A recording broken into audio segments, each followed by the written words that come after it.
میں اپنی ساری قوم کو کل دعوت دے رہا ہوں کہ لاہور میں میرے ساتھ نکلیں، پنڈی سے جو ہماری ریلی شروع ہوگی اس میں آپ سب نکلیں، اسلام آباد تک جائے گی، اور پشاور کی ریلی، ان تینوں ریلیز کے اندر آپ نے پوری طرح شرکت کرنا ہے۔ شکریہ۔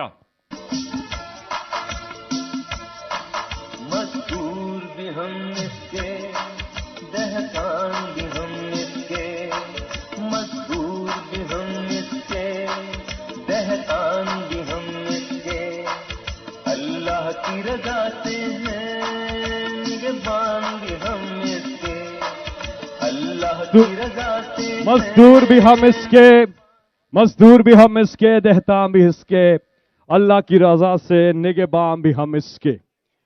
ماشاءاللہ یہاں پہ خواتین کی ایک بہت بڑی تعداد موجود ہے، میں چاہوں گا کہ آپ سب ان کے لیے بھرپور تالیاں۔ فیملیز، چھوٹے چھوٹے بچے، بزرگ، نوجوان یہاں پہ موجود ہیں، اپنے کپتان کے ساتھ اظہار یکجہتی کر رہے ہیں، اور ایک نعرہ ہم لگائیں گے، پاکستان کے مزدور، پاکستان کے مزدور، اور آئین بچاؤ ملک بچاؤ، آئین بچاؤ، آئین بچاؤ، آئین بچاؤ، آئین بچاؤ، زندہ باد۔ اب آگے بڑھیں گے، قرآن اندازی ہو چکی، سوالات آپ کے نام جو ہیں وہ نکل چکے۔